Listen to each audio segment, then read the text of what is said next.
Assalamualaikum warahmatullahi wabarakatuh. Salam sehat lahir batin untuk kita semua.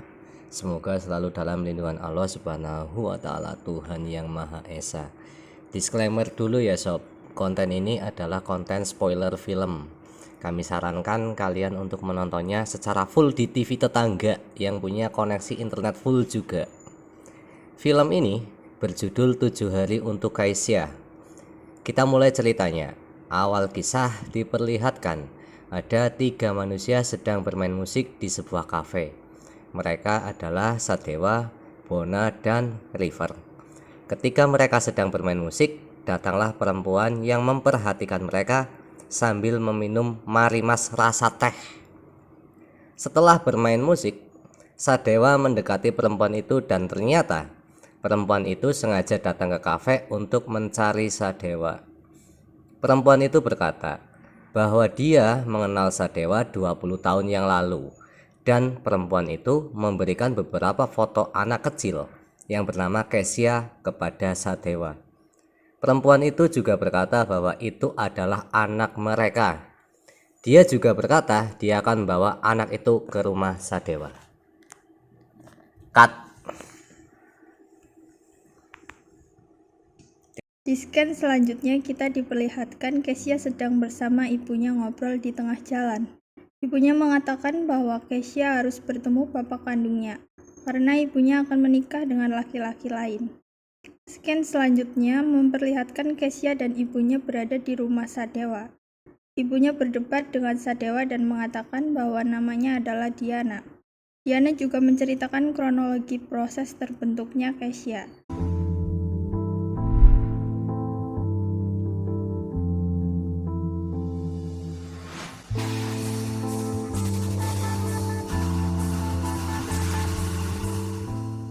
Ketika perdebatan antara Diana dan Sadewa masih berlanjut, tiba-tiba Kesya tanpa permisi ke mereka masuk ke dalam rumah Sadewa sambil membawa barang-barangnya.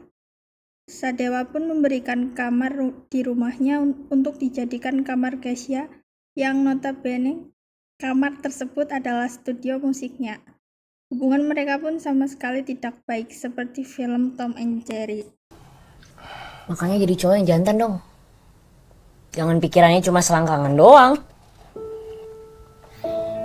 Asal kamu tahu ya, kamu itu belum tentu anak saya. Dan saya nggak ingat kapan ketemu ibu kamu, apalagi bikin dia pusing. Cuy.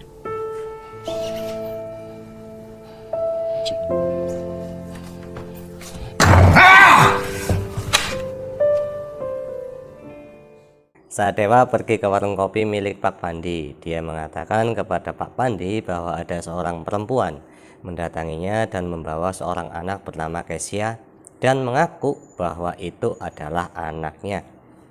Karena Pak Pandi orang yang bijak, dia memberi saran kepada Sadewa untuk menerimanya. Saat Kesya ingin pergi ke toilet di rumah Sadewa, ternyata toiletnya rusak. Disitulah dia bertemu dengan teman Sadewa yang bernama River. River mengatakan kalau mereka mau ke toilet, mereka numpang di sebuah warung. River pun mengantarkan Kesya ke warung tersebut untuk buang hajat. Kesya melalui hari-harinya dengan sangat tidak menyenangkan selama berada di rumah Sadewa. Kalau gue nggak inget ibu gue tuh juga males tinggal di sini sama laki-laki yang ngurus diri sendirinya aja nggak bisa. Dengan jadi gembel. Kalau bilang makasih udah diberesin, malah marah perkara hal receh. Di sisi lain, diperlihatkan River sedang menunggu seseorang disertai dengan handphone yang berdering menandakan ada pesan masuk dari Bona yang menagih hutang ke River atas hutang ayah almarhum River ke Bona. Tak berselang lama, ada sebuah mobil datang menghampiri River dan River pun memberikan sebuah paket kepada orang tersebut. Suatu waktu Sadewa bertemu dengan Diana di sebuah tempat makan. Diana memberikan undangan pernikahannya kepada Sadewa. Buah jatuh tidak jauh dari pohonnya. Itu terbukti dengan kemampuan Sadewa yang menurun ke Kesya. Ternyata Kesya bisa memainkan gitar dengan sangat baik. Suatu malam Kesya diajak oleh ayahnya untuk bermain musik di kafe. Di sisi lain, River sedang COD dengan pelanggannya. Setelah pelanggan River datang dan River menerima uangnya, ternyata orang tersebut kembali lagi mendekati River dan menusuk River dengan sebuah pisau sampai River mokap.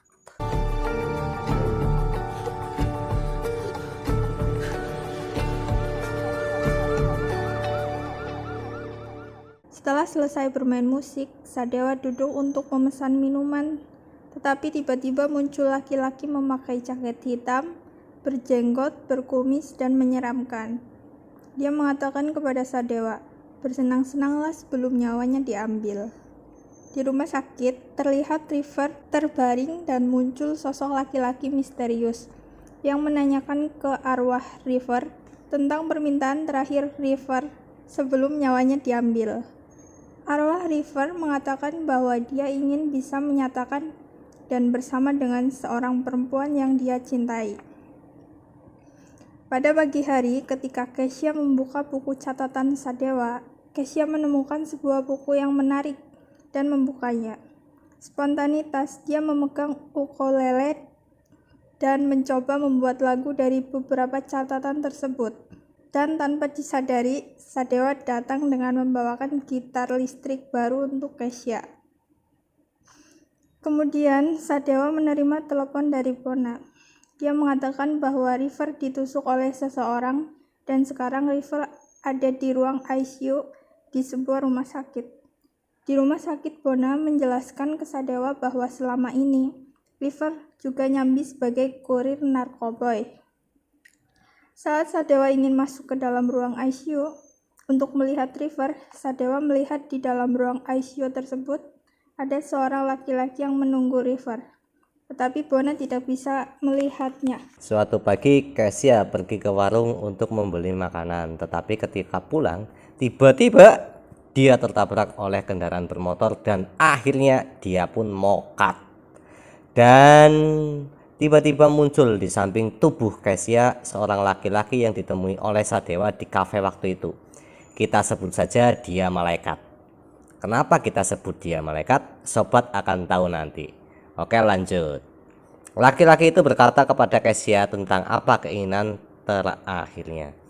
Kesya menyebut kata bapak beberapa kali. Selanjutnya Kesya dibawa ke rumah sakit.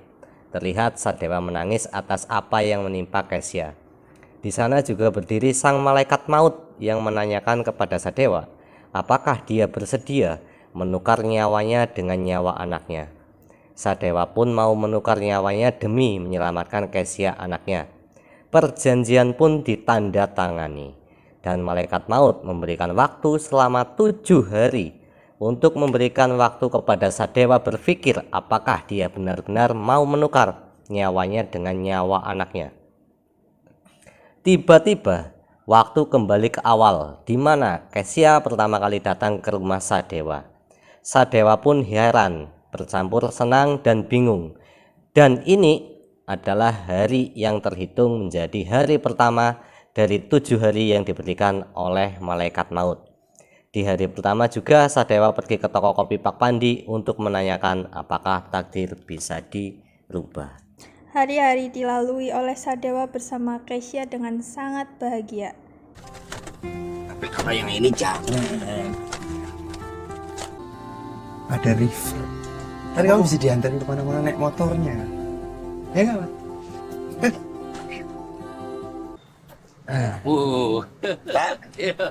Sopo iki? Anakku, Pak. Keisha. Wah, cantik ya. Aduh, silakan. Monggo. Aduh. Ini tempat favorit Bapak kalau lagi bete dulu. Walaupun kelihatannya seliweran, random, tapi ikan-ikan ini punya makna filosofis loh. Masa? Apaan tuh, Om? Nasi uduk lah. Ah, Ini anaknya. Hingga akhirnya tiba pada hari ke-6. Datanglah malaikat maut menanyakan tentang siapa yang akhirnya akan dia jemput nyawanya. Diperlihatkan di hari itu juga, Sadewa membuat rekaman video untuk Kesha anaknya. Dia mengatakan bahwa Sadewa sangat menyayangi Kesha. Tibalah hari terakhir, hari ke-7. Sadewa pergi ke warung makan untuk membeli makanan dengan mengendarai sebuah sepeda. Setelah membeli makanan, dalam perjalanan pulang, ada kendaraan bermotor yang menabraknya, dan akhirnya Sadewa meninggal. Di akhir video, diperlihatkan Bona, River, dan Kesha tampil di sebuah kafe, memainkan musik sambil dilihat oleh arwah Sadewa dan malaikat kematian. Dan film pun selesai. Tamat. Kaget anjir.